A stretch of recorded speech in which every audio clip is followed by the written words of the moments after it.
you, Jason, Who's gonna for go? being here. Okay. I'm Jason Rodker. As probably most of you watching online know by now, this is part 2 of Positive Discipline, part 2 of 3.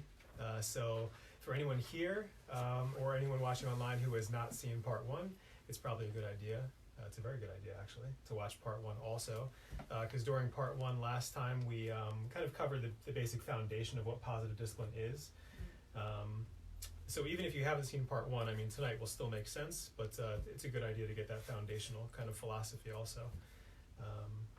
So because tonight we're just going to kind of move forward with some learning new skills and kind of talking about some new topics. So, but I may be jumping ahead. You may want to do more of an introduction first before I jump right into it. I think I'm just very thankful that you are here doing the second part of the workshop. We will have a third part on December 9th in the morning, and so it's really good to do as many times as you can. We've been doing them for about 12 years in the school, and the parents that come, they always say it doesn't matter how many times they come, they have something to learn, something new to learn and to practice at home, which is the most difficult part of the positive discipline, to be able to implement it. Yeah. I mean, it's one thing to like learn the concepts and learn the skills and have a knowledge about it. That's, relatively easy to grasp, but then to actually put it into practice takes practice, so you get into the habit, because it's really a new way, for a lot of us, it's really a new way of relating, to our kids. Yes. I would say the main thing that distinguishes, we have a couple people coming in, that's good. So I would say the main thing, Hi. Hi, that's okay, no problem, we just started, so. I would say the main thing that distinguishes positive discipline from a lot of other parenting approaches is that most other popular parenting approaches, at least from my perspective today, are very behaviorally based. So focusing almost exclusively on behavior and how to change behavior, using a lot of reward systems, punishment and reward.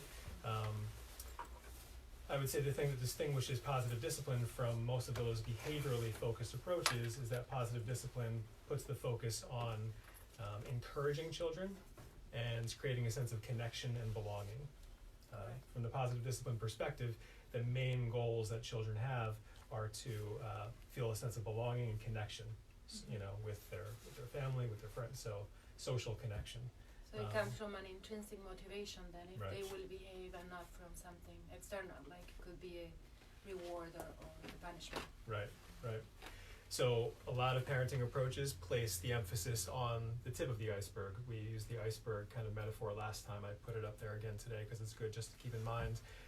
Whereas positive discipline has an appreciation for the fact that behaviors are motivated by a lot that is underneath the surface of the water, and often children are not always aware of why they're behaving in certain ways, but it's our job as adults and parents and teachers working with kids to be aware that children are motivated by their beliefs and their sense of connection and their needs for belonging, and so that's where the emphasis in positive discipline is.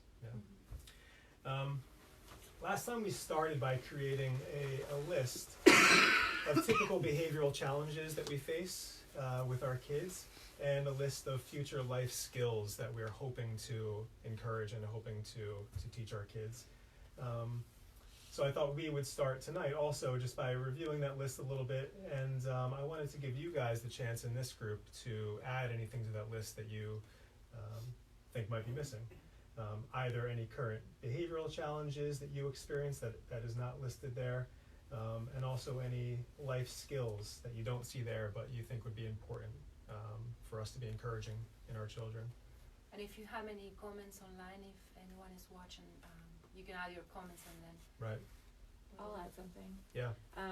It's probably kind of related to what's on there, probably a little bit related to lack of impulse control and lack of focus, but just silliness. Like, so silly, can't calm down. Okay. Silliness. Maybe also talking back. Yeah. The yellow zone. Talking Is back, that yellow? okay. That's a good one. The yellow zone. I don't know how we don't have that one. And Especially as they grow and become teenagers. Yeah. we'll talk a little bit about talking back tonight. We'll talk a little bit about it. And I hope people online can see, above the chart. How about on this side? How about skills that we hope to encourage? Anything missing from there?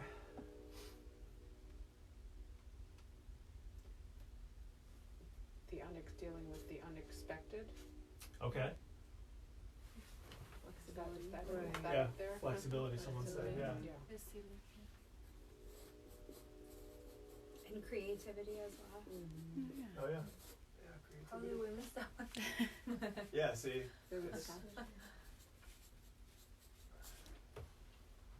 You have tolerance, but maybe frustration in parentheses. Yep. So- yeah, frustration tolerance is a big one.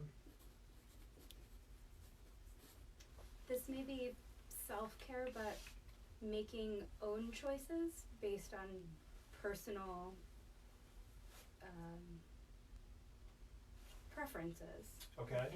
Independence, right? Mhm. Not being decisiveness, or not being swayed by others. So that whatever the Yeah. opposite of that. Okay. Yeah, that. Okay. To feel the power, maybe. Empowered. Okay. I was thinking also when you said that self-knowledge, like knowing yourself. Yeah, like knowing your preferences and Okay. your aesthetics or your. So what was I said self-knowledge? What was the other one? Someone else said. Give it another- Independence. Independence. Okay. Or empowerment was the word, empowerment, that word right. that came out of independence. Well, like something to the opposite of that, like open-mindedness, the ability. Well, I guess it goes with flexibility, the ability It goes to with creativity change your. too, I think. Yeah. Right? Actually, Yeah. if you didn't It's say hand it, in that hand. was going to be the one I was going to add. Actually, was open-mindedness. Mm-hmm. I was going to say actually, kind of free thinking, but open-mindedness is another way to say that. But So, it is included in creativity, at least from if you come to the workshops that we talk only about creativity. Yeah. Because creative thinking is actually in the top of the thinking, and then to be able to create a new thought, not a new thought because there are really not new thoughts, you're right, but to be able to come up with something new, you have to be open-minded. Yeah. There's no way, there's no room otherwise to come up with a new thought. So it is including creativity, but it's good to say it anyway. But Yep. for people that we only associate creativity with the arts, right? Yeah. It's, I guess probably if I combine the independence and the open-mindedness, I guess that's what I was thinking, kind of like independence of free thinking, independence of mind. So anything else? What about mindfulness? Yeah. There you go. Tell me, why didn't you? I'll be around on March, whatever. that's right.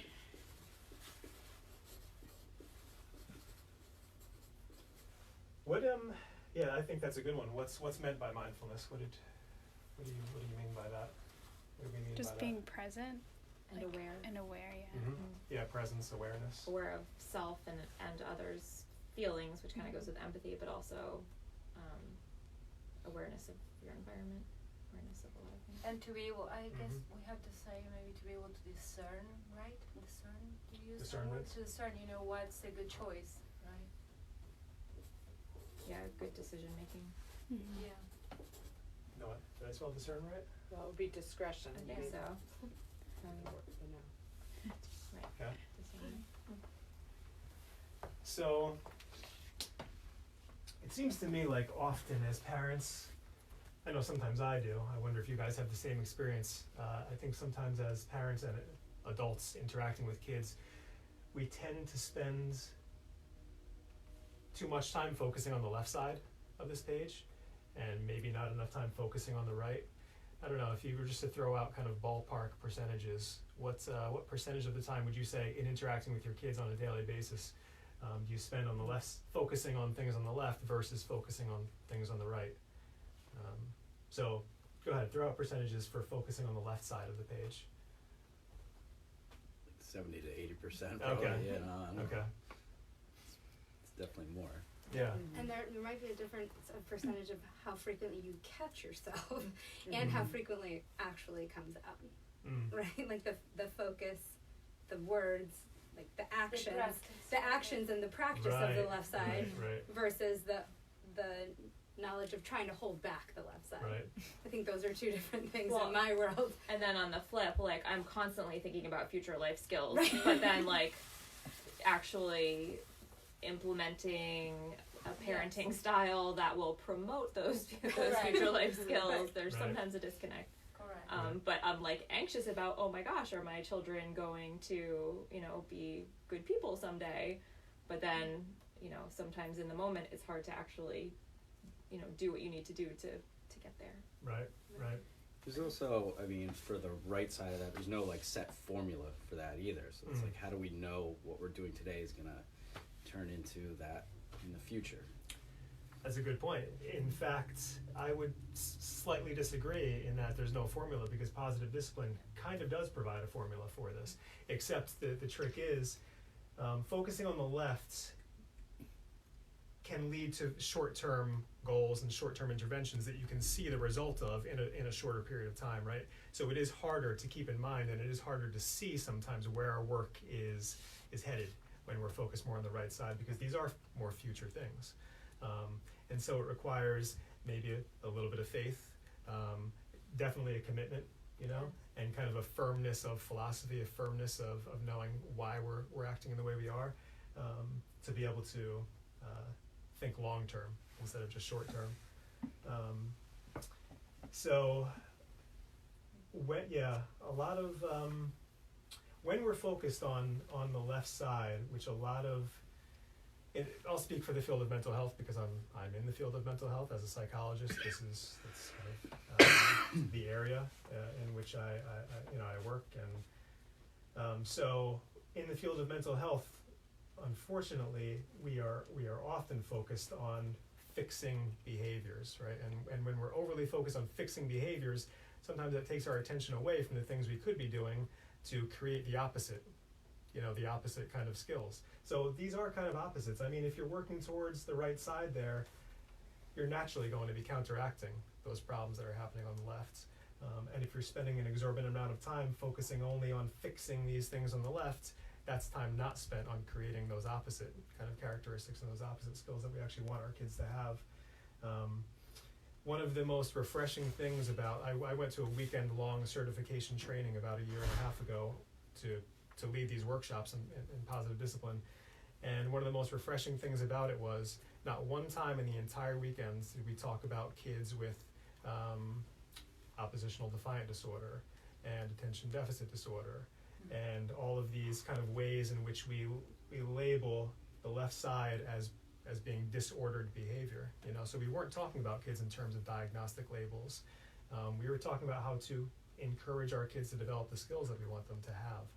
I found that very refreshing because it's kind of rare these days to talk about kids that way. We don't have cooperation there or being cooperative, but I think it's, you know, certain things Cooperation. will bring, you know, to that.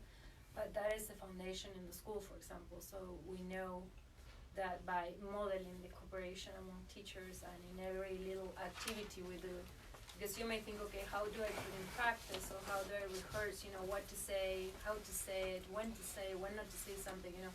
It's really tricky how to get into not being or using positive discipline. So, but I think if you model, you know, if you're the role model for anything that you have as a goal for your child, that's probably the best or the first step, right?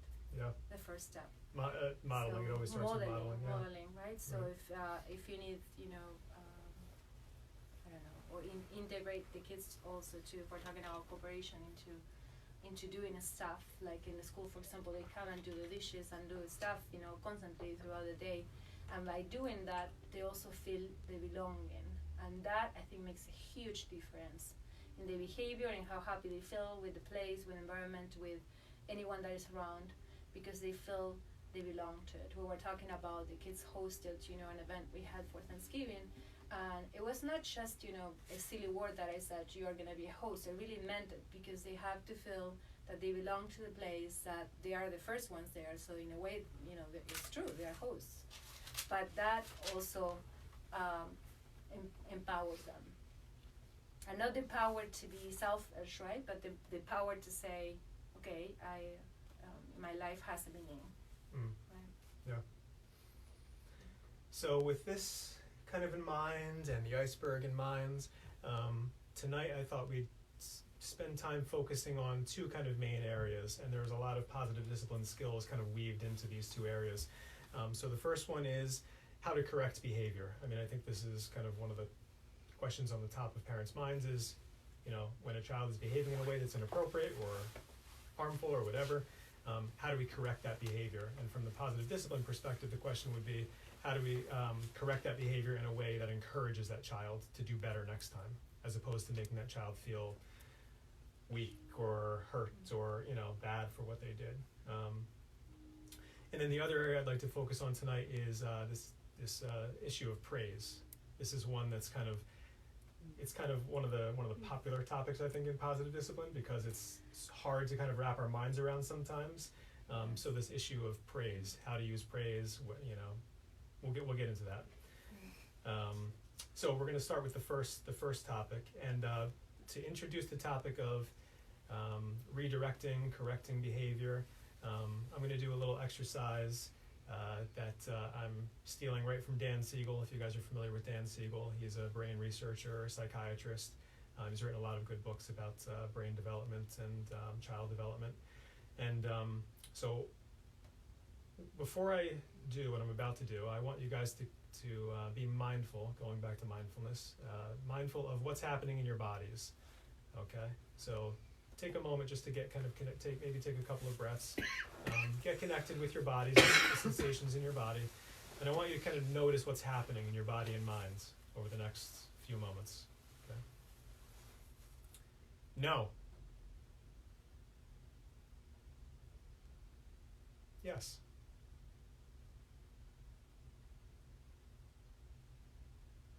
Okay, we'll see if this panned out. All right, so when I said no, what did people notice in terms of their kind of physiological reaction or even emotional, mental reaction? Constriction. Yeah. Or desire to not avoid eye contact.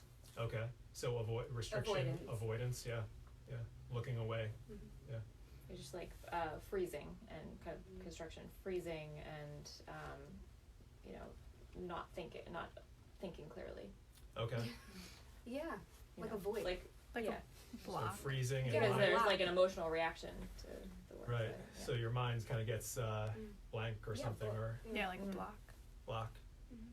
Almost like you guys are describing qualities of like a dissociative state, almost like there's a dissociation from the moment, a Right. pulling away from the moment, and an escaping from and avoiding from what's happening right there. But confusion too, right? Because Confusion. not knowing why no.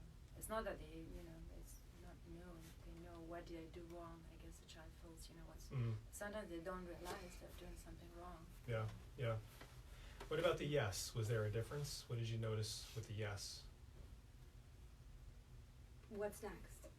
It was like yes and Oh, okay. like okay. yes. What should we do? Like yeah, Okay. like a invitation. Oh, okay. Like all right, let's whatever it is. Okay. So a willingness. Yeah, willingness. Okay. And a curiosity. Yeah. Yeah. What else did people notice? Softer. Softer. Okay. So maybe a relaxing of that first reaction, of the constriction. Mm-hmm. Anything else? Like a flow. A flow. Okay. You're on my team, you're not on someone else's team. Okay. Agreement. Yeah, an agreement.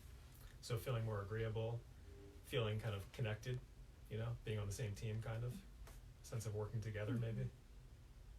Okay. So the reason I thought it might be helpful to do that is so that we can kind of begin to get a sense of what it is our children might be experiencing, hearing no constantly, you know. And maybe I'll preface this by saying, when I talk about topics like this, people often get the idea that I am very flimsy with boundaries, or I don't think it's important to stop your kids from doing certain things, or, you know, that kind of stuff.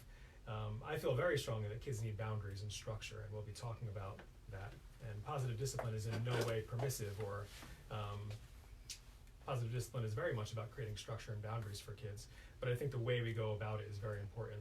If we go about creating structure and boundaries by overusing no and words like no, our kids are starting off with a sense of constriction, avoidance. Or condition, This- but first do this. Say again? We use that a lot, but or if Oh, bad, yeah. instead of and, that's an easy way to replace it. Right. We can go outside and get your coat so we're ready. It's Right. an easy way in between all the complications of practicing posture discipline. That's something easy to switch. Right. One word for the other one. Yeah, sometimes it is about switching one word for the other. Sometimes there are ways to set a limit while still saying yes, and we'll talk a little bit about that. You can say no while saying yes. You can That's why you can you soften. say- Especially a young child hearing no constantly, that's a blow to their sense of autonomy, independence. And it creates these feelings of disconnection and avoidance and constriction. And so if we're hoping to reach our kids, if we're hoping to achieve a different outcome with them, don't we want them to be as receptive to what we have to say as possible? So let's work to put them in a receptive state of minds, as we talk to them, rather than in this constricted, disconnected state of mind. But I meant, to perhaps it was not very clear. But for example, even in a little example of, in a simple example as when they're having dinner and if you have dessert for them and they want to have the dessert and you say, no yet, let's finish Right. food, and then just even that, getting the practice into the small stuff, because when there is something really serious, it's gonna be more difficult for you to handle, the primitive reaction, right? Right.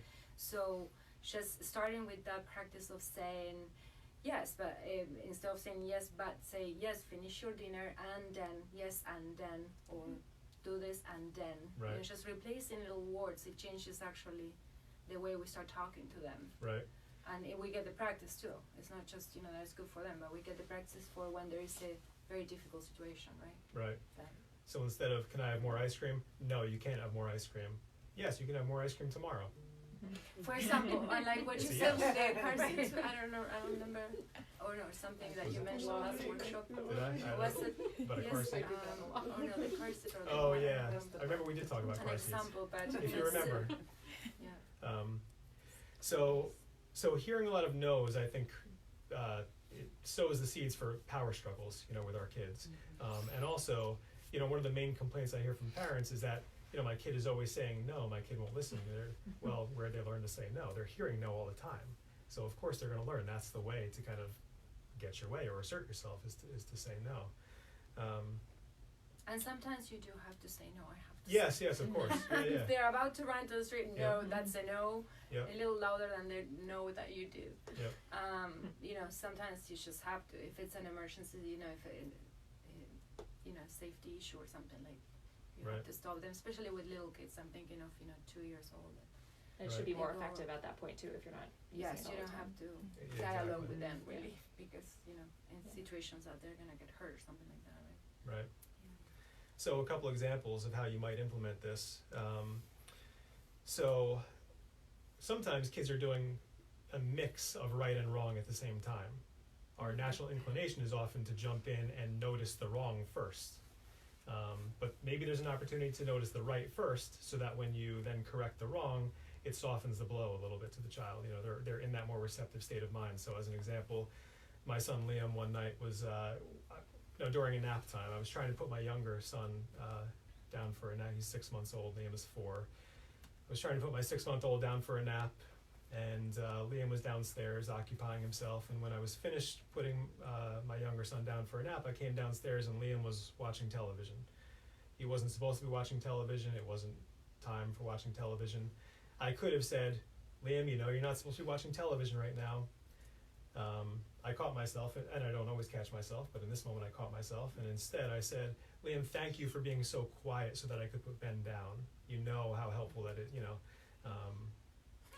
and then I told him that it's not time for television, right? But I first did not, no, right, and turn off the TV. and it's not television time. But first I had acknowledged what he was doing right, Yes, so. that's right. That's a good example. Yes. It reminds me, I'm in a very similar situation when my kids are 2 and 4, so we have a lot of this one's doing over here and this one's over here. but I have found that there's probably some sort of reason, like maybe Liam was lonely and decided to occupy himself, right? And so similarly, I feel like I find myself trying to look like he wasn't being sneaky, you know, or maybe he was trying to fix his own problem, hoping he was trying to fix the problem on his own, although it was wrong. Right. Well, so that's another way to approach that same situation. You could have said, or I could have said, I know you probably get lonely when I'm up there putting Ben to sleep and you're down here by yourself. So I see you found something to do to keep yourself from feeling, you know, lonely or whatever. So Now turn it off. and this is not the time. And you know, so acknowledging feelings is another way you could intervene in the same situation. But you have to be sure, right, about the feelings. I'm always hesitant to say that, you know, like I hear people using, oh, I understand upset you can see, right, somebody when child's crying, upset is me. But sometimes it's like, it's difficult to realize what's going on. Yeah. So maybe if you're saying the wrong feeling, you know, I don't know how that works. You might be filling in the blank for the kid. That's right. Yeah. Because then that's what why are they feeling? that's why I did that. You feel Right. like That was that, a good but idea, Mom. that's why, because it's really that they That's have why to you know never what know. they're feeling, right? Even when you have kids growing up, right, as teenagers, you know, if you say, I see you're feeling sad, maybe you're just putting the word and you're not letting them discover that part or realize, you know, really what's going on, which is very difficult for anyone, right? Anyone, I mean, that part to feel, you really want to pick and choose when you use all these different tacts, when you take all these different approaches, and you know, you'd want to know your kid fairly well. You'd want to, so if you had a very good sense that's what was going on in the moment, you might take that route. If you didn't know, you might choose a different way of intervening. Another example of focusing on what's right first before jumping to what's wrong is for an older kid. Let's say they bring home a 70% on a test or an exam or something like that. Not a great grade, you know, not terrible, but not great. Often as parents and often teachers too will jump right to that 30%. So what went wrong here? You know, let's see how we can fix that 30% that went wrong. Well, they got 70% right. Why not take a look at that 70% first? Oh, I see you got 70% of everything correct. Let's see what you did right. How'd you get this answer? You know, so the child's already in a more encouraged state of mind by the time you get to that 30%, and then you start correcting, you know, and fixing and problem solving. So I think that's a good example to see how we're really going against the current. Yeah. Because everything else is focusing on what you need to improve to do better, you know, or the positive criticism that is really criticism anyway, right? Yeah. So everything is focused on that, you know, what part you have to. Deficits. The deficits. Everybody's focused on deficits. Yes, that's Yep. right. Yeah. So it's really a change of mind, but we can do it. Yeah, I think so. So another example of turning a no into a yes, instead of you can't watch, I'm not going to use TV again. Not going to use TV again because you shouldn't be watching that much TV anyway. So I'll pick something else. You can't do candy now. Yeah, you can't have dessert until you eat everything on your plate. Yeah. Okay, that's reasonable. That is reasonable. But what you've done is you first stated what the child cannot have, and immediately, what's that going to do to the child? They're going to want it even more. They're going to feel like it's me against you, kind of. Or if you say, if you finish your dinner, then you can. I mean, if you use the if also, you have to be careful because it sounds like a threat sometimes. Right. Depends on the situation and how you say it. Your tone of voice is super important too. The way you say things is super important. That is another part of the practice, right? So, can I have ice cream? Yes, you can have ice cream when you're finished with your dinner. You know, yes, you can. So it creates an opening. Yes, I want you to. Yes, you can have what it is you want. When this happens, you can have it. We say as soon as a lot, like sure you can have. That's a good or one as soon as you finish, or eat a good dinner or whatever. That's right. That's a good one. So some of these really are very subtle shifts sometimes, but I think they can make a difference in terms of the connection we have with our kids and the openness with which our kids are willing to listen to what we have to say. I'm sorry. No, and something that I think is very useful as a tool, when you don't have the words and how to phrase something that you don't remember the then and first and then and whatever, is just ask them what do you think, because they know the answer. They know they are not supposed to have dessert before dinner, right? They know you've told them 100 times probably. So many times just it depends on the age, right, of the child, but asking them the question, what do you think? Yeah. And sometimes they're really, or even if you use the question to see what the consequences could be of a behavior, they can be really harsh on themselves, the kids. So then your job will be to actually make that a little bit softer, Yeah. the consequences. Sometimes they're very extreme, because that's the way they think, black and white. So they go to, But a question is always good to Yeah. have in the pocket. Yep. Yeah. You had a comment, I think. That almost might have answered something I was thinking is that turn the no into a yes, a tool for something more like whining or little forms of hitting of siblings, or things that are that don't necessarily have an and then moment. But maybe the question, would it be appropriate to say, do we hit our sister? Should you hit your sister, or why did that happen? They usually don't Or- know or- why, Oh, I know or they- they cannot right. really answer right away the So why. what- So the why is the tricky question. So the question or the Something else you can do that we do a lot, and I think it's not because it's effective, because I think because that's not really the goal to be effective. Because I always for that you use just rewards and punishments, but it's for the purpose of developing a little bit of empathy, and it's going first always to the victim. yeah. So you go to the victim, right. give a hug, because at that moment, the other person, the other child, or We'll see. will realize maybe not, maybe they will avoid it, but you have to see. So then they have a moment to think also before you are already questioning them and telling them, Right. So you go to the victim, and then you're showing that somebody that hurt, not just asking, that. Right. So that helps a lot Yeah. with little kids. I But think it depends Look too. how many tools there are. Just Yeah, I wanted to right. show you. We're not Yeah. gonna pass them around now, but just so you know, and the website is very helpful too. PositiveDiscipline.org, I think, or .com. I'm not sure if I don't remember. Yeah, I'm not sure Okay. either, but I was gonna say, well, I think it helps to also understand. It depends on the age of the child too, I think, but to understand their motivation. Like if it's a young child and it's kind of, because the child can't use his or her words yet, biting or hitting or whatever, that might be different than an older child who is doing it, say, out of revenge or something, because we dealt with this in our house for a long time, and I felt like we tried a lot of different strategies, and it was a matter of finding what exactly the motivation was for the hurting. And the developmental stage at the time. Yeah. Thank you.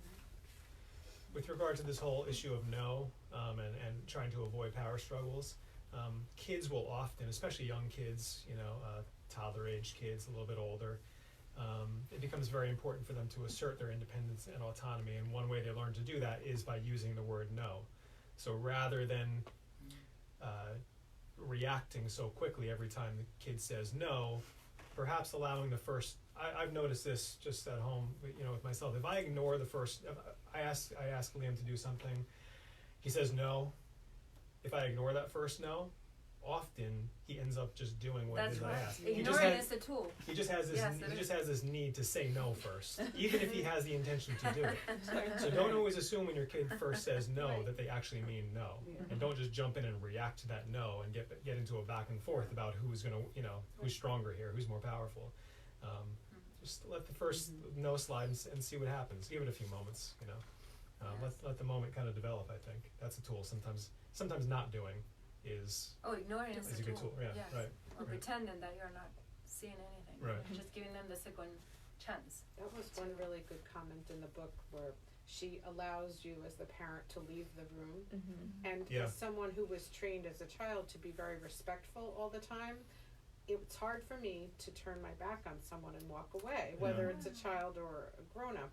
And she gives you permission to just ignore them and walk out of the room momentarily and compose yourself or think about an answer. And I thought that was very helpful. To take Personally. it, well, it would be like a timeout for Yes, for ourselves, me. right? Yeah, right. Well, that's what it was called, I think. Yeah, Mhm. like Yeah. parent timeout or Yes, whatever. yes. A Yeah. time to think or time to. That Compose yourself. I tried that a couple of times, and they both followed They me, followed crying you. and screaming. It just didn't work for us. Laura said, I remember in a workshop, Laura said the bathroom really worked for her. Well, that I did. So I even like closed. I mean, that it was just it didn't She go makes well. her coffee. I went in and I closed So- the bathroom, and they were like trying to like claw through the door and crying. It was just awful. Yeah, they didn't do that well. This is a good moment to bring in this little demonstration. Again, another thing I stole from Dan Siegel.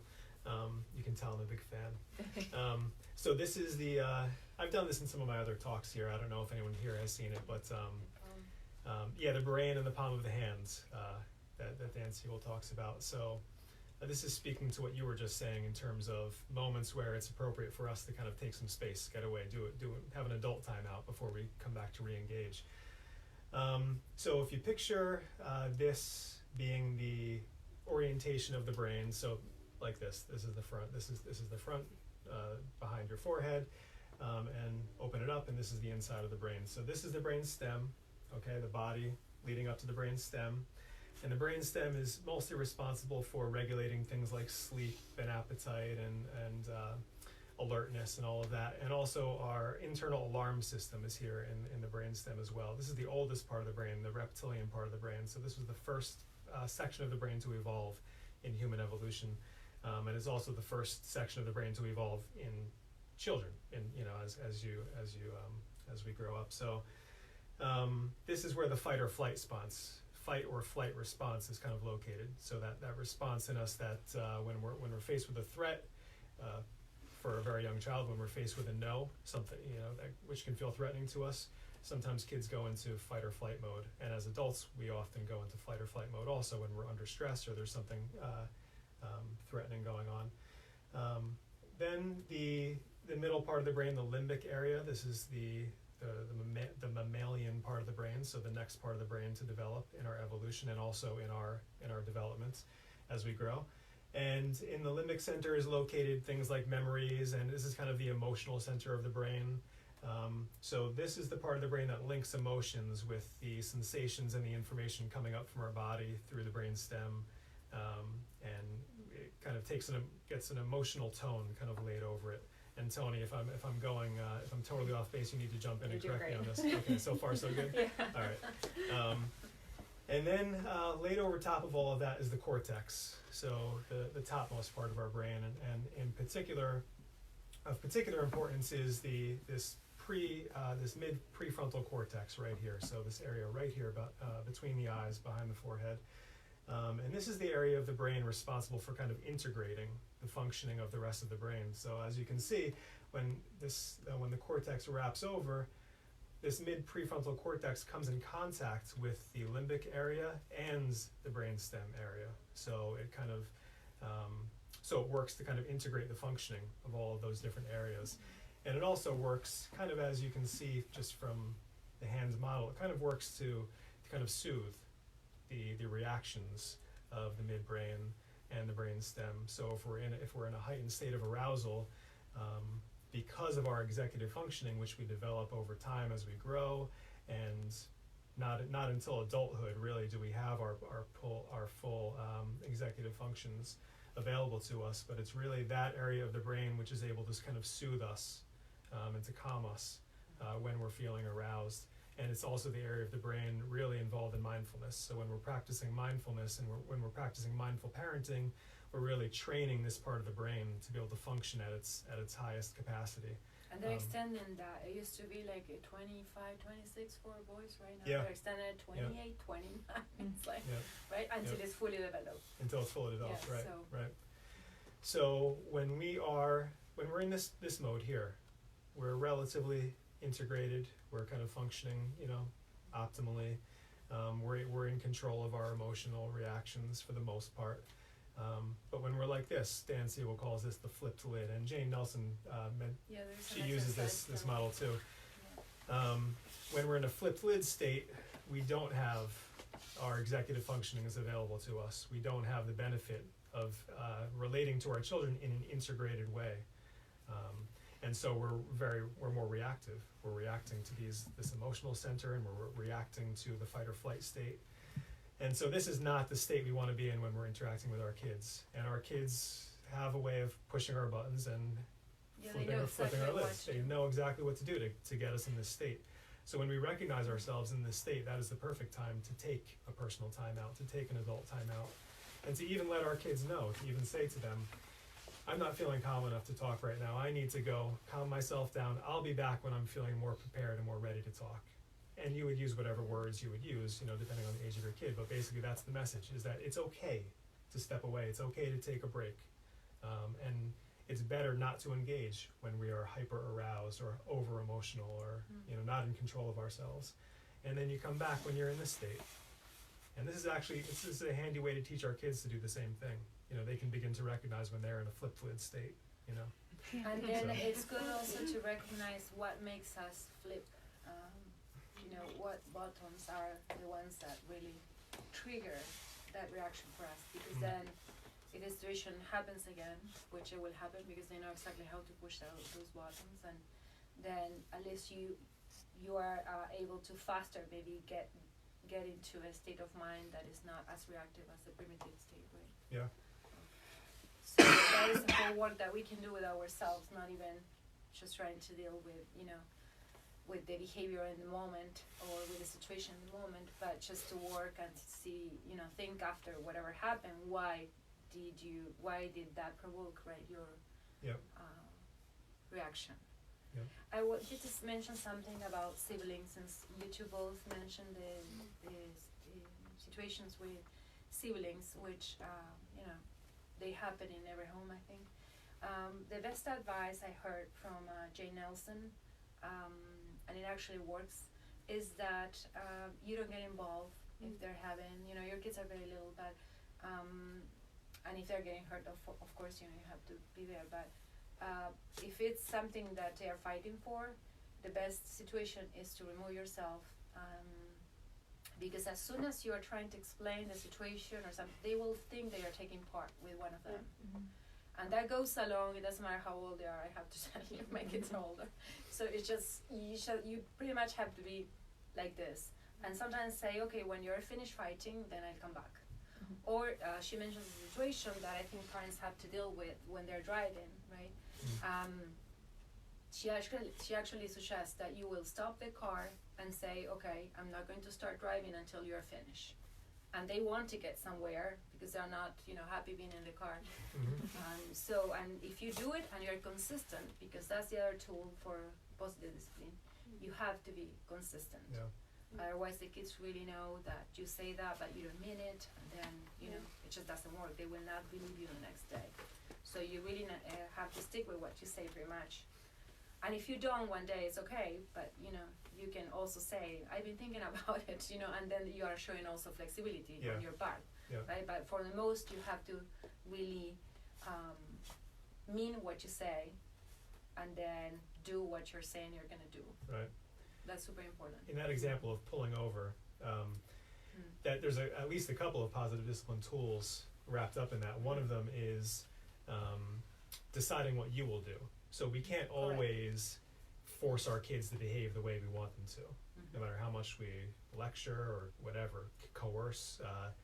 In the end, it's up to them to change their own behavior. So we can't necessarily change their behavior. We can decide what we do in that moment. So if we can decide to pull over, and that's how we're going to handle it. You could pull another tool into that, which is to talk with them ahead of time about the fact that that's going to be your approach. You could say, hey, we're heading out on this road trip. I know sometimes it's not so easy getting along when we're in the car. We're all cramped in there, just so you know, on this trip, if this should happen, this is the way I'm going to respond. This is what I'm going to do. So then when the moment comes, you don't even have to say anything. You don't have to lecture. You don't have to you don't have to be shouting back to them. Would you just get it together already? You just decide what you are going to do, and you wait for them to respond. Yes. Easier said than done if you're on your way to school and you're running late and you have to get to work. I know, but I would say just get late. Go late wherever you're going. Don't worry about that. It's super important for the development of the child and to a future, adult, so that they know that you're consistent and that you're doing what you mean, and that you're not gonna get involved if there's a sibling issue there, or if there's something with just one child in the car that is making the whole driving unsafe. Because then, but giving them the expectations is super important too. Is key. So being consistent and setting the expectations. So being clear about what you expect. For example, here we tell them what we expect for class time, right? So then that is clear, and then if they're not ready, then they're not ready to work. Okay, they will have to wait somewhere, or even there, or somewhere in doing something else. It doesn't matter what they're doing, and it's not that we're giving them a reward to go and do something else. It's just that they have to be ready to come back and do the class time the way we expected, for example. So at home you can use that too. Because, when you're ready, then you can come and have dinner. And you're not saying no or anything, it's a positive way, but they need to be ready. So that's another tool that we use here a lot, right? Because they know what it means to be ready. You don't have to explain. They know what you expect. But in general, for dinner time, for example. But telling them what you expect consistently is super important. Yeah.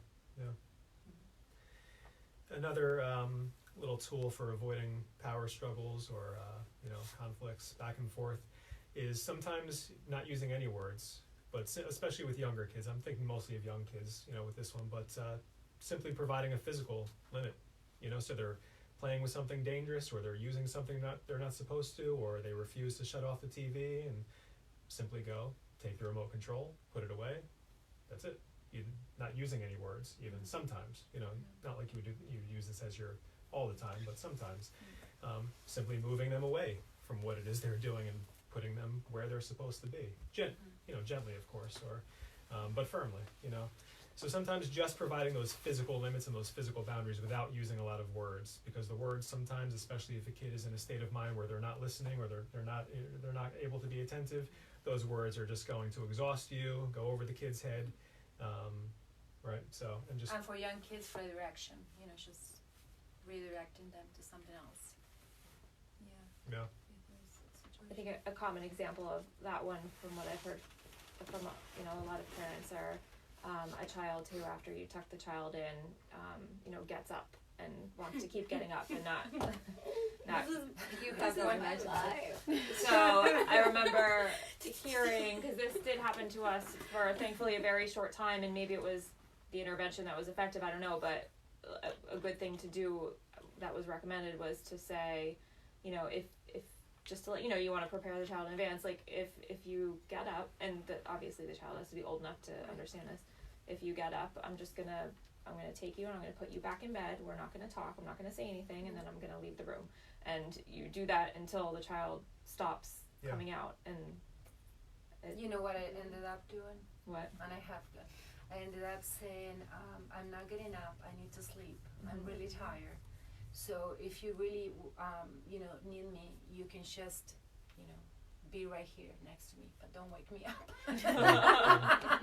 That was the solution for me. Because then, I hope you know what. My son. So then, he didn't want to be in a sleeping bag right there, right? Yeah. It was not as comfortable as, at one point in time that I said, okay, this is it. And that worked, actually. He understood, okay, that was his spot, either that or his bed. So he chose the bed. You gave him a choice. It's just, right. He had the power to choose, Yeah. The only choice was not to wake me up, Really, Well, it's hard for parents, if they wake you up, because then you have to go on with the entire day. They can take a nap maybe, but right. And when you get into that situation where the child keeps getting up, the child is gonna read your reaction, read your frustration, and it just kind of feeds it all. And then I have a friend who has, as a result, then kind of implemented a behavioral strategy, and they have charts, and I think it ended up kind of it's not working, and it ended up making it even worse. So it's like just kind of disengaging. It's sometimes too more nice. effective. It's too nice to have charts and too many. You need to sleep as much as they have to sleep, right? And if they get in the habit of getting up, they're not getting a good sleep either. So it was not a choice not to sleep either for him or for me, or So it worked. It was really just a very temporary solution, but it worked for Another So you have to be creative. That's what I'm saying. yeah, creative. you That's have to on be there. creative to give different options, or or giving them a choice. That's always that was a Yeah. choice actually, like you said. Yeah, well, that's another one of the positive Yeah. discipline tools is giving a choice. Yes. So that Yeah, choose to be on the sleeping Yeah. bag. Don't put a nice mattress or anything. Just sleeping bag. They're gonna feel the difference then, right? Yeah. So another way to correct behavior in a way that's encouraging and empowering is to this idea of connection before correction. That's a phrase that Jane Nelsen uses. I believe Nancy will use that phrase too. So connection before correction. So remembering how important it is for a child to feel connected with you. So for instance, a kid is tantruming or getting upset about something, or whatever, being distractible or whatever, you could ask them for a hug. This is something Jane Nelsen Yes. suggests, is like, you get down to their level and say, I really need a hug right now. This is not going to work with every kid all the time, but sometimes that's like such almost, they don't expect it. It's almost like such a bizarre request to make in that moment that it kind of like snaps them out of what they're doing. And it also gives them the sense that they have something to contribute. There's something you need and they can help you meet your need in that moment. So it gets them out of whatever kind of selfish mode they were in, worrying about what it was they were worrying about or tantruming about, and it puts them in the mind frame of, oh, someone else needs something from me right now, and I can contribute positively to this. But right also, Jason, I just used it last week actually. But also, with a child that some children are more emotional, right? With a child that is really emotional, they don't even know what's going on and what's happening, why they're doing that. It really calms them down. Right. And then you can talk. Right. Maybe 5 minutes later, or you don't have to talk. But it's really, Right. it's a way to soothe them because. Well, the hug is really more about what they need in that moment. Yes, But of course. it might be too threatening, intrusive. They won't give you the satisfaction of saying, yes, I need a hug right now. So you just flip it. Well, So they may don't even know if they're. Or they might not They're just exactly, so confused exactly. with upset or that. right. Yeah. So. Right, so you recognize they could use some physical comfort, and you flip it and say that you need it, and it's something that So, yeah, Because the idea is that we don't want them to feel worse to do better, right? That she keeps repeating to Right. Jane Nelsen. We want Right. them to feel good about themselves, which is a whole different also way of thinking, the approach to discipline. right. We want to make the kids feel good about themselves, and Right. Even when they're doing wrong. so even when they're doing wrong, we We- still love them and we Right. want them to feel. And so the mistaken goal chart, I don't know if you were not here the last class, right? But we discussed that mistaken goal chart. And that also talks a little bit about what is the motive, for the behavior. So I don't know, we don't need to review it because right now, but it's something that is really good to study, to read and see, okay, are they looking for attention? Are they looking for power? And then you can give them power in another situation. Right. Yeah. So another way to connect before correcting is, like I already mentioned, getting down at eye level. So really getting down in a less threatening stance, basically. So kneeling if you need to, so you're at eye level, so you're not towering over the child if it's a young child. But even if it's if an older child, teenager, making sure that you're kind of speaking to them at eye level, connecting, making eye contact. Physical touch, like we've already been talking about, that's another good way to connect. This is not something that comes out of the Positive Discipline book, I don't believe, but it's something that I've suggested clinically in my practice working with families, parents, and kids, that I've sometimes suggested as an activity, is for, especially with older kids, teenagers who are less likely to engage verbally, they tend to keep their space, keep their distance, journaling back and forth. So if your kid is not likely to engage verbally a lot, maybe they'd be willing to engage by writing, just journaling back and forth. So it doesn't need to be spoken out loud, but I think that's a good way to kind of maintain connection, especially as kids get older, and they are more likely to be private and keep to themselves. And then acknowledging feelings also. So in a given moment, and this goes back to what you said, you want to be careful that you are kind of sure that you're pretty much on the mark as far as knowing what the child is feeling, but things like anger, sadness, these are feelings that are pretty obvious, pretty easy to decipher. So If a child is angry, just verbally acknowledging that you see that, giving them the words to use. Oh, I see that you're very angry right now. You seem upset about what happened, so giving them that emotional vocabulary and also letting them know that you really see what they're experiencing as a way of connecting before correcting,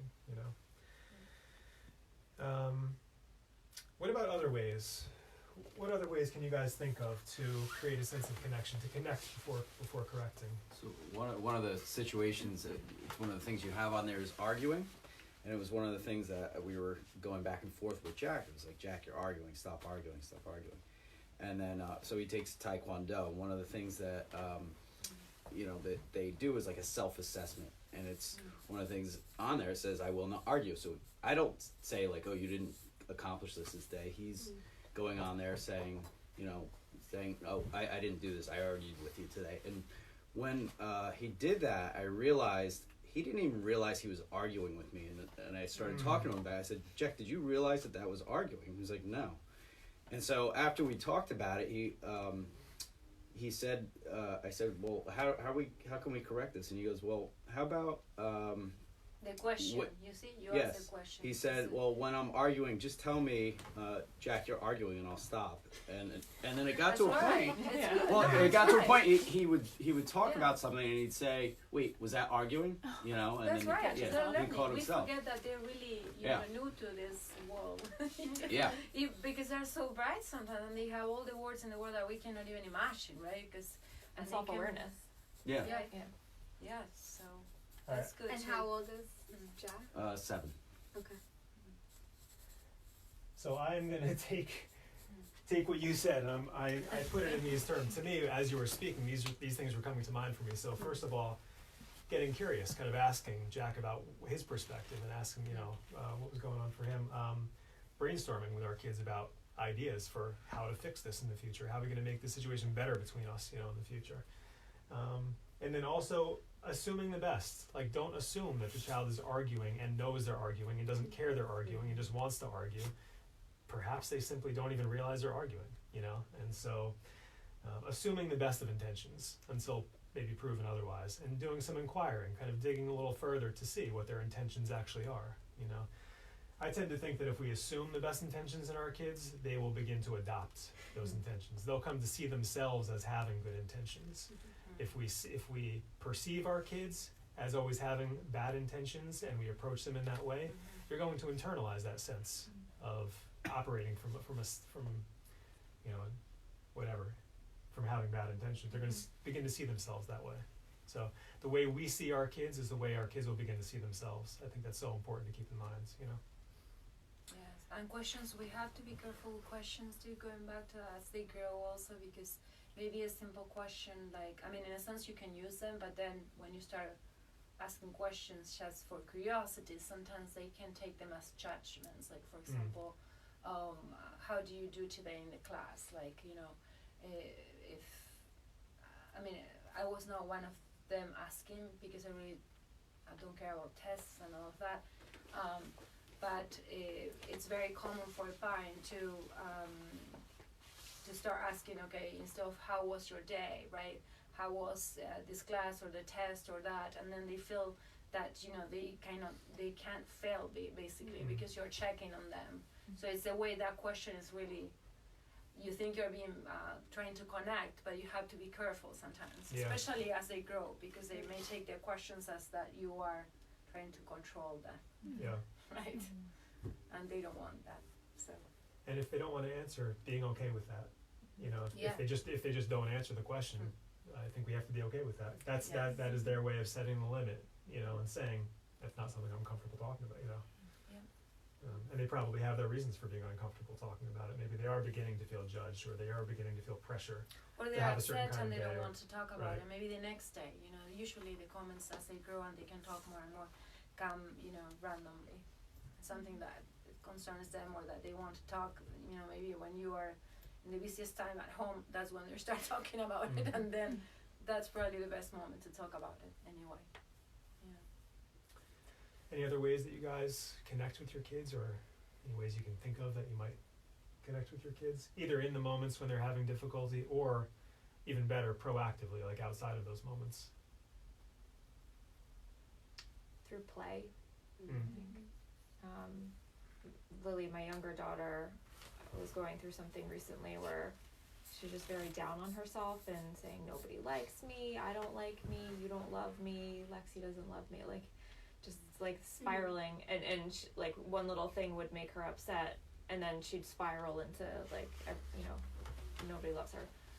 So we talked about it one day, because she kept thinking you don't love me to me, and so I asked what could I do to make you feel like I love you, and her suggestion was play. Like, so for her, she just needs to have my time and connection, and for her that it means playing with her. So we've been having a lot more time recently of just like sitting down and playing pretend, and that has, like, she just is so filled up by that. For her, that is a big way to connect. Just with her, right? Also With her one specifically. attention. Oh, yeah. Works also for when they are looking, the mistaken goal is attention, then you should take the time to, you know, go to the park with one of them if you have more than one child. We do like a date night in our house for like the different, because we have 2 kids, so we'll take, you know, one of us will take one out one night. That's or whatever great. kind of thing. So. And then They feel really special.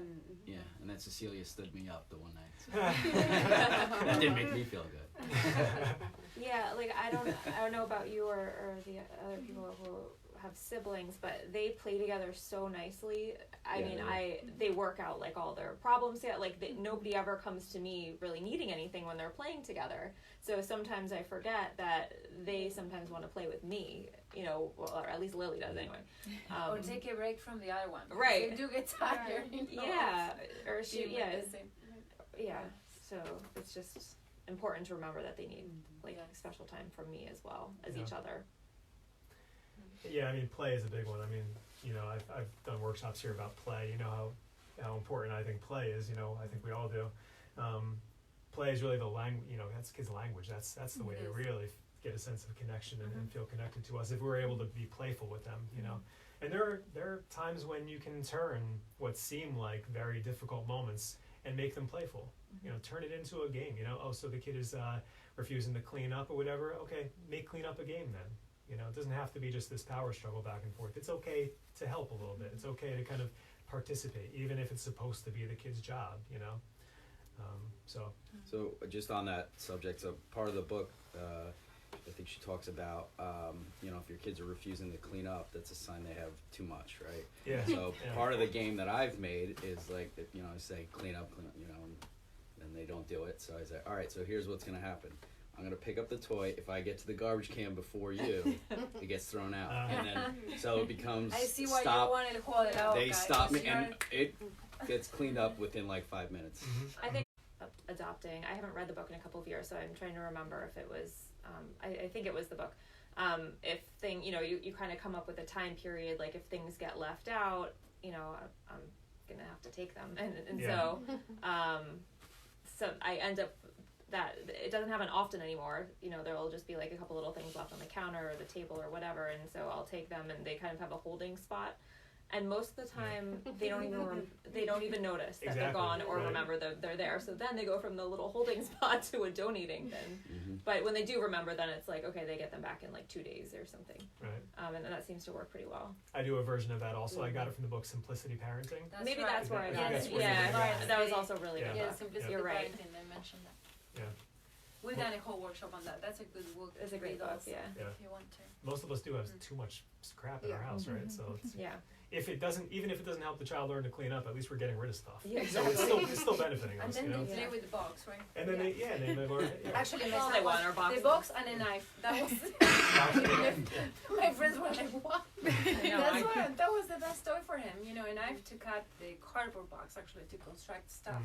So that's all you need, baby. Yeah. I mean, if you're if you're brave to give them a knife, you know. A lot of our kids have way more than they actually need, like so much that it becomes hard for them to even decide what to play with, and you know. So I think we're actually doing our kids a favor when we pare down like that, you know.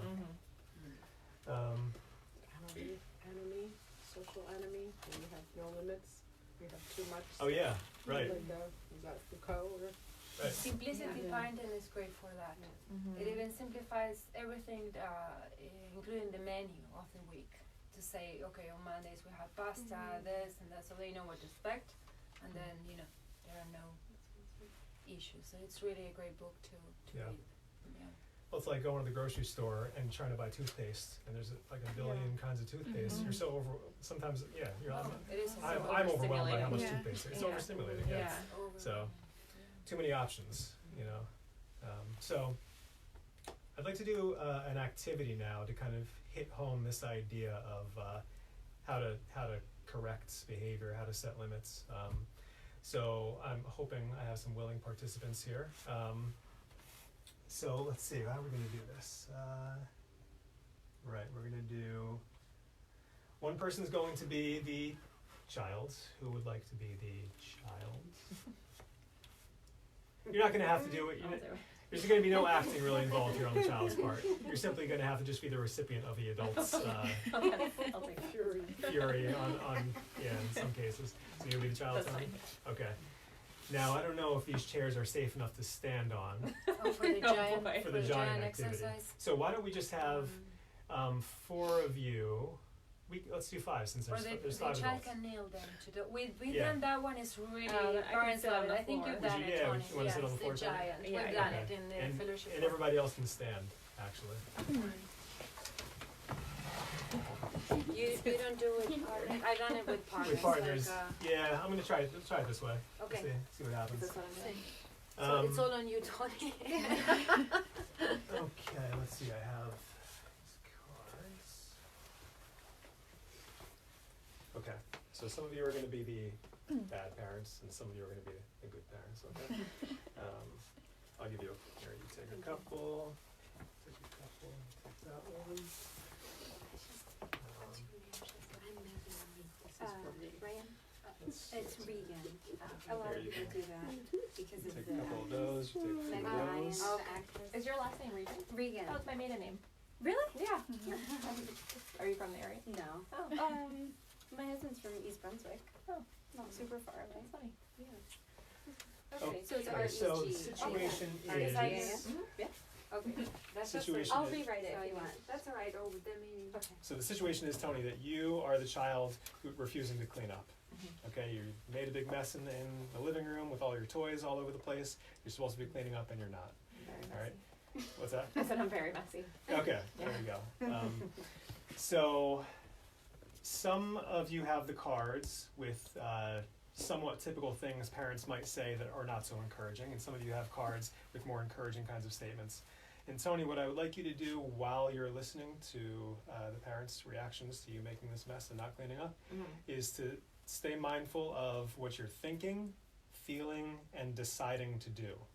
You said Okay. this was the easy job, but Yeah. yes. I did say that. I said there was no action. You said it has your. I forgot about this No, last it's part. true. You I did know, it I'm to kidding. the child. I Yeah. think it's really Yes. easy to learn. So, Lara, if you want to grab a card too, I handed out a couple to some people. So if you want to, yeah, and Marilyn, if you want to grab, if anyone has an extra, okay. So, all right, we'll go around this way, and again, staying in touch with what you're thinking, feeling it, and deciding to do, and then we'll talk about it afterwards. So, go ahead. Tony, why can't you be cleaner like your sister? Look at her. No, I'm just saying. How many times do I have to tell you? You guys are all mean parents. You never clean up your things. Why are you such a mess? Should I choose the better one or the better one? Both. Will you clean up the blocks of the panels? And I have the positive one. I feel happy when the house is clean. Will it help me? See, I'm getting that Oh, Thanks, nice. Ryan. There you go. Would you like some Have a help good one. cleaning up? And actually, Marilyn, would you do the same? I Yes. should have instructed you to do that. Yeah. When this is picked up, we will have time for books. Okay. So, Now you should say no. I don't want to do it. Yeah. Anyway. No, what are you gonna do? All child To recreate the look now. so we'll go through one more time now, Tony, and I'll just remind you what the statement was, and you can tell us what you're thinking, feeling, and deciding to do.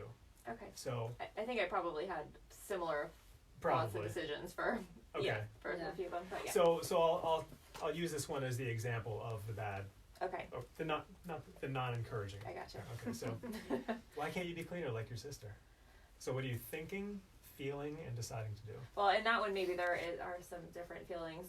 I mean, what I'm thinking is that I'm not good enough, and with the sister comment, like that adds. that She's adds some better. resentment, Mhm. you know, Yeah. Okay. to the sister. Comparison. So maybe what you're thinking is, what was the first thing you said? What did I say? Not good enough.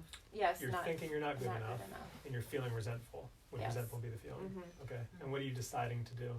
I was deciding to leave the situation, just walk away, Okay. And not do it, right? not do it. No. Okay. Would you mind reading the Sure. next one again? How many times do I have to tell you? Thinking. Yeah. I guess. I Well, don't the know same how. I thing. don't know how many times. Right. It's Yeah. a question. Like, how many times? Like what? Yeah. I guess I'm thinking. You know, when did you ask me to do this? What I'm kind of going. No, really going in my mind, like kind of analyzing the situation, like Mm. when. Confused, right? Yeah, confused, yes. Confused. Well, that's more. I'm feeling confused. Okay, so you're feeling confused. Yeah. Right. You're thinking through the question. Yeah, analyzing. Okay, she said she asked me to do that other times. Did I do it? Did I not do it? I guess I didn't. She's telling me I didn't.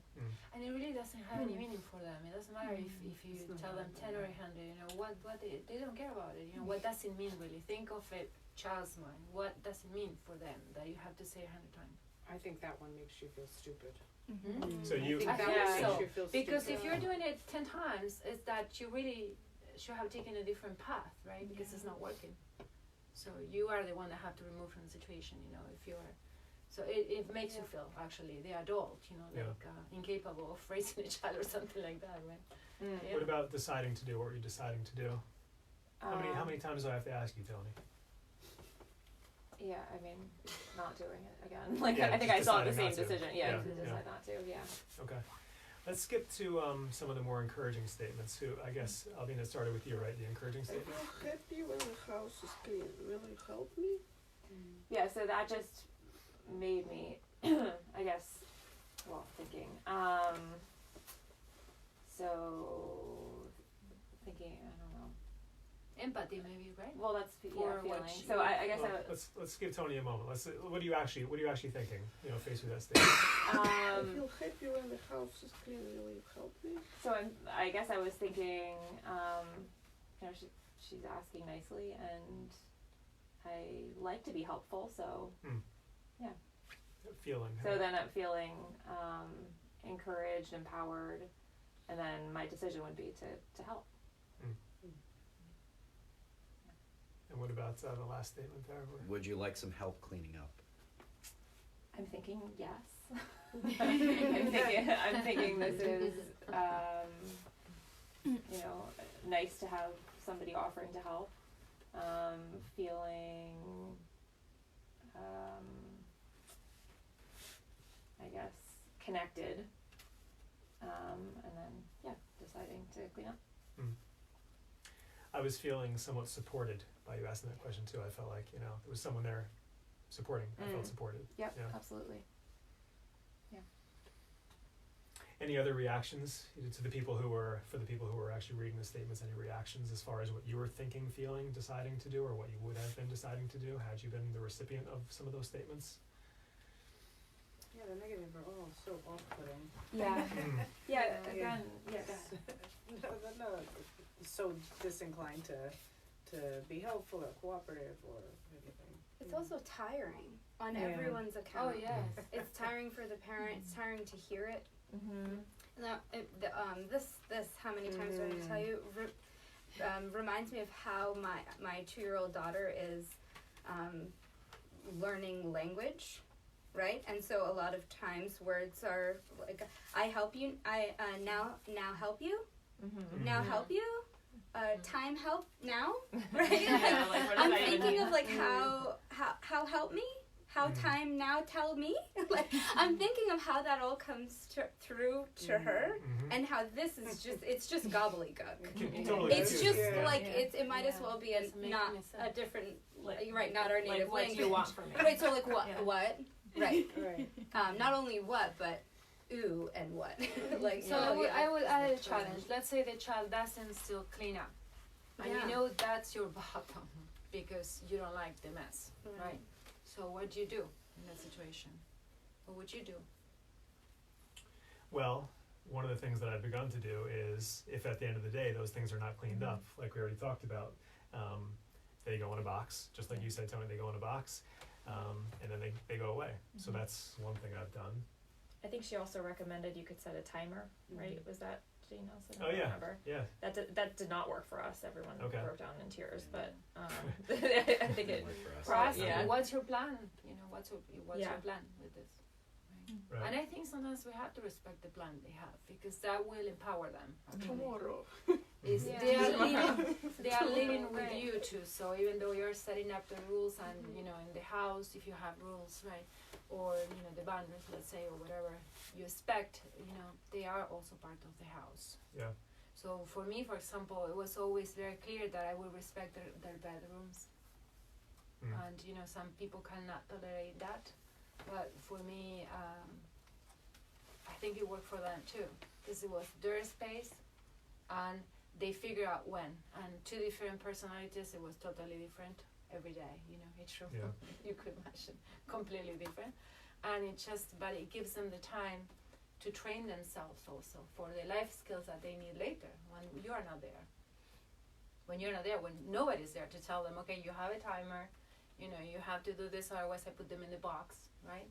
Sometimes you just have to let it happen, you know, the whole mess or something, so they can feel the consequence that they cannot stand it anymore, and then they have to put some order. Or they can't find what they need. They can Right. find, yeah.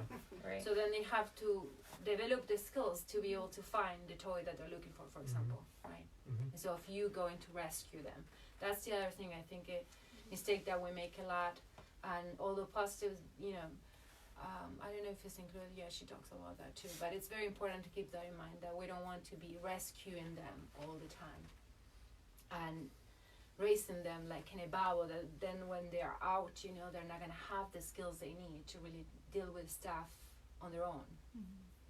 So because that overprotection, let's say, doesn't really help them. It weakens them. You know, it makes them weaker, and then not what we want from there. You know, Mhm. feeling powerful. So that's important because we do try, and we're all here because we try to be better parents, you know, and really find a way to deal with the kids and not get stressed or tired or, you know, have a pleasant day. And then sometimes I think we tend to overdo for them. And I say this in every workshop too because even just from the moment we have here, you know, families arriving, I think we have the idea that if we're doing something, we're being a good parent, you know, putting the sleepers on for the child. Let them do it because they have to learn that. Let them clean and figure it out. Maybe it will take a week. I would just say take it. You know, if it's the room that you don't have to be. You have to learn because really you have to learn the skills, you know, with them. It's not just them too. You have to say, okay, what is triggering me? You know, the situation that I don't want. It's really And that doesn't mean not to have boundaries, really. right. It's accepting that they are living in the house also and that you're giving them a little power in their bedroom, right? I like what you just said. You just said it in passing, but it's an important point, which is that beginning to practice and really use these positive discipline skills, like we as adults are learning skills too. We are Very all along the the way, time. you know. Yes, Yeah. all the time. Yes, you have to actually be learning with the children because that feedback is really constant. You know. Yeah. It has to be present there. With the cleanup with young kids, sometimes at times with young kids when they're just learning to clean up and they're learning to do these things, I think sometimes we have to accept the fact that it's not going to happen completely or in exactly the way we want it to. So you could give a choice. Are you going to clean up the blocks or the puzzles? So give them a choice. Give them a little bit of power. they might be more likely to clean something up rather than clean nothing up. So at least maybe during the training phase, during those young years, maybe cleaning something up is better than them cleaning nothing. So you have to kind of make those kind of choices too, I think, as a parent. And helping them is a way of training them. Yeah. Well, Of that's. giving them- I was kind of yes. going back and forth with this Yes. question because I think in the earlier years, this probably is a good approach. Yeah. But you're also training them if they just dig their heels in and say no, I'm not doing that. They're gonna get help in Yes, the future. Mm-hmm. correct. I That's struggle super with that important. too because like I do want them to be independent, but I also want to teach them that we help each other and it's okay to help each other out. So like Lily, my younger daughter, is so helpful. She just wants to do everything to help us around the house. And then, but also she wants to be helped when she needs something.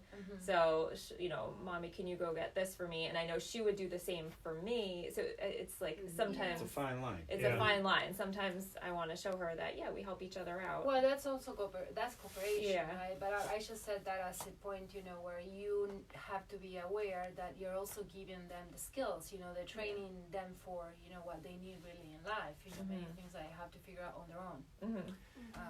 Sometimes it is a fine line, I agree, and it's hard to know exactly how to navigate that sometimes.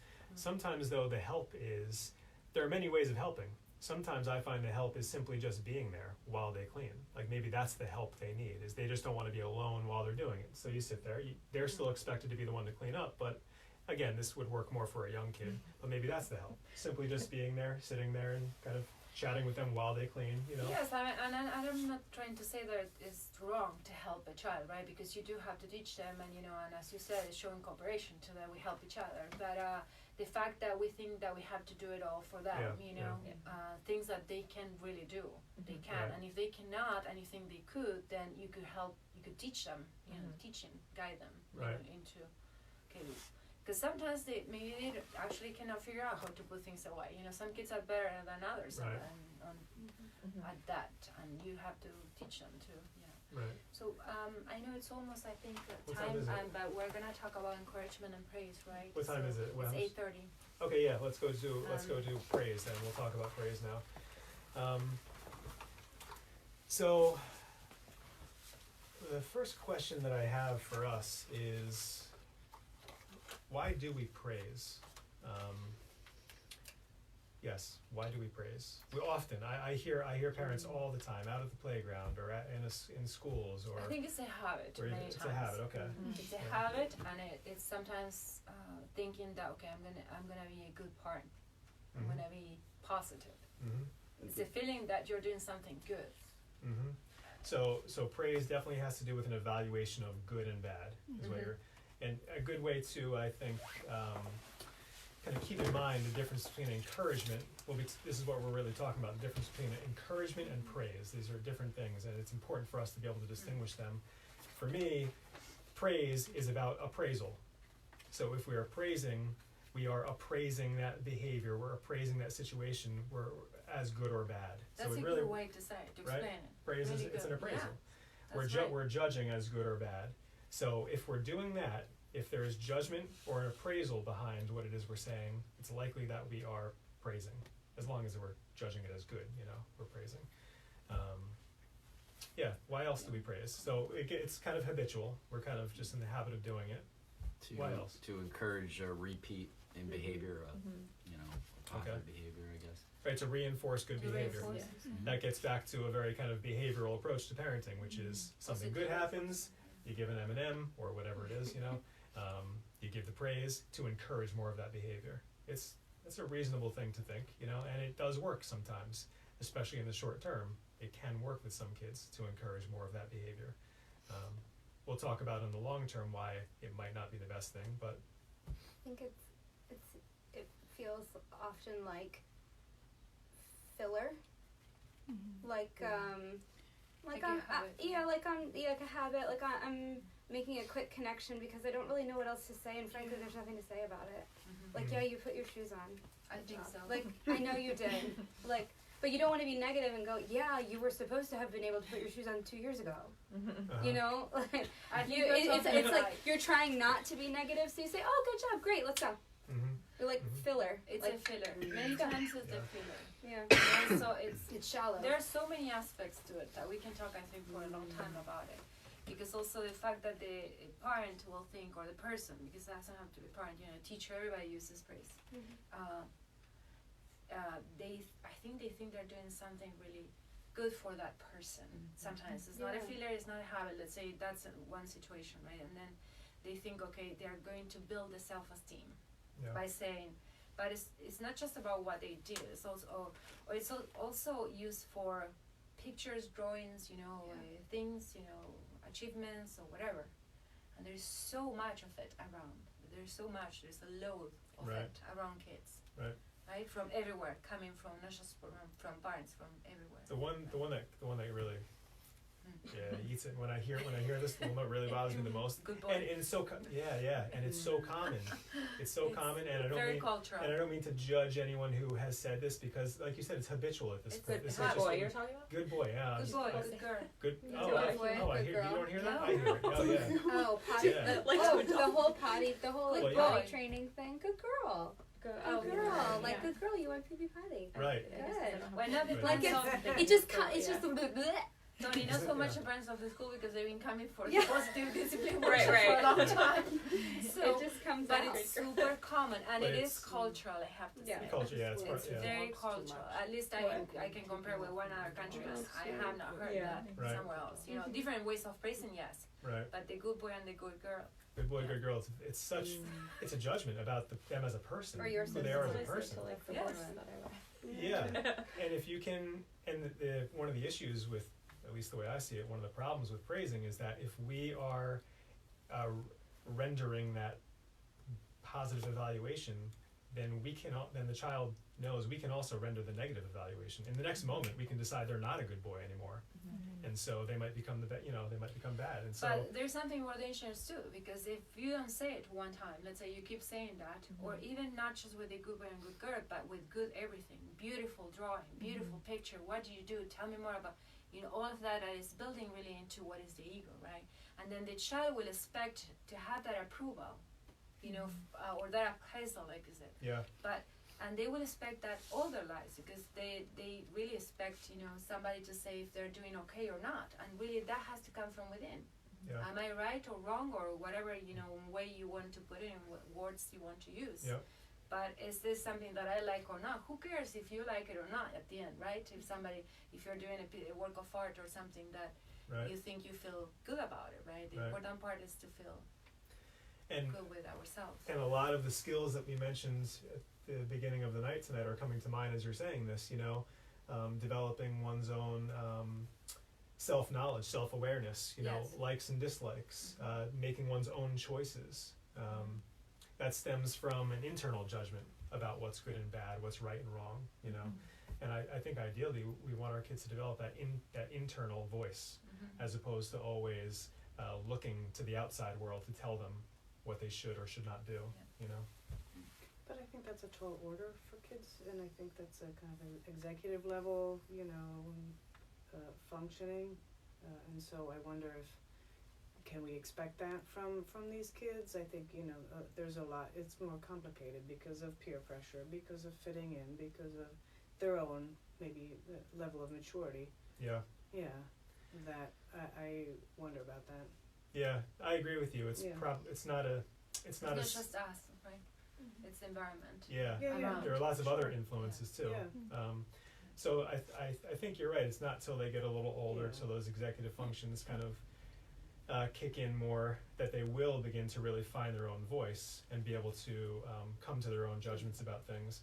But in the meantime, as they're getting there, before they get there, as they're developing those skills, I think it's probably important that we are not reinforcing the idea that they need to look externally for those answers. But you know? Jason, I have to disagree, at least with the experience in the school, because we've seen here kids young. I'm not sure how old you mean, right? Teenagers, or we've seen kids young really doing flourishing, right here, and being transformed, let's say, by the environment, completely. Coming from a totally different school based on the regular system of punishments and rewards, and not positive discipline, because I don't know of any school that uses. I mean, there are schools that try to use it, but at least around this area. And they come with traumatic situations because sometimes it's really, and it takes a healing time for them to recover. But we've seen changes, and sometimes kids are not confident at all, or they're very anxious, and just in the environment where they feel that they belong, that they are not judged. Because that's something that is very important for the training here of the teachers, is that, and this is hard to understand actually, right? There is no judgment, okay, in how you did what you did. And the absence of that makes them feel that it's okay what they're doing, and they're improving day by day. And then because we're not setting up that competition, you know, on you have to do the 30% that we were talking before, you know, you really have to focus on this, then they are not really doing it with other peers, you know what I mean? Like saying, okay, oh, this is nicer than mine, or this mine is better, you know. It's very rare. I mean, we do have kids that come from other schools, and they have to like basically detoxicate, I would say, from the environment where they've been exposed to what it is, punishments and rewards. And I have to say, it's so damaging that if the parents were aware really of how much that does, you know, they talk to me about big schools, you know, having more social opportunities, which is actually a myth, right? Or this and that, but there is like a foundation that is not present, that is present in a very damaging way, I think, in a very negative way. Yeah. Of competition that is terrible, and it goes on all the way to college, you know, and it creates anxiety, it creates depression, it creates so many things that are serious, really. Yeah. So this way of disciplining, you know, it's really very profound. One way I think to avoid too much praise is to begin focusing more on the process rather than the end result. So a child is painting, and they're finished with their painting, and they ask you, "Is this good? You know, do you like this?" I noticed that you really used a lot of blue and green in this, rather than say, "Yeah, it's good," or "I like it," or whatever. Notice something about what they did. Notice something about the process they went through. I saw how hard you worked on that. You spent a lot of time on that painting. That will fill them up with enough good feeling. They're not going to then continue to ask you if it's good or not. Or you can say, "What do you think?" Yeah, or you can say, "What do you think?" So noticing process as opposed to end result, I think, is one way to go about this. Some other alternatives to praising is simply, rather than "What a great job you did," Laura DiCarlo told me this one's just "Wow," just show some excitement or some enthusiasm, you know, or "You went really fast," not "Wow, what a great job you did when, you know, running that race. You went really fast. That was helpful, thank you." So not "Good boy" for cleaning up, but "Thank you, that was helpful." You know, showing some appreciation without rendering the good or the bad label, you know. Or noticing a quality that you appreciate. If they've been patient, you've been really patient, you know, and letting them know. So, "Oh, yeah, I've been patient. Oh, I guess maybe I'm a patient person." So again, again, it goes back to the idea of kind of assuming the best, you know. "I can tell you worked really hard on that. You did it all by yourself. All that studying paid off." So kind of just noticing and kind of acknowledging things, as opposed to, again, rendering judgment on it, you know. Yeah, I mean, we could talk a lot more about praise and all these things, but I know we're pretty much at the end of our time. What about any other thoughts on this topic of praise? Because this is sometimes a tough one to kind of shift our mentality with regard to the praise.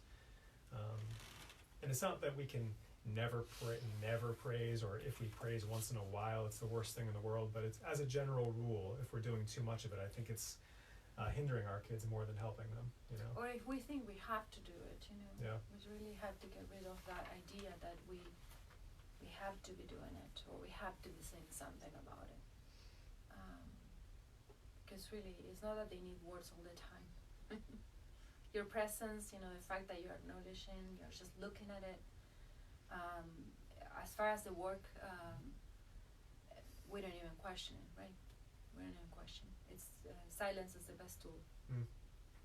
And then, of course, if they need encouragement, right, you may encourage them with something else, giving them a tool, or "Why don't you try this or that," you know, or something. If you see they need some guidance there.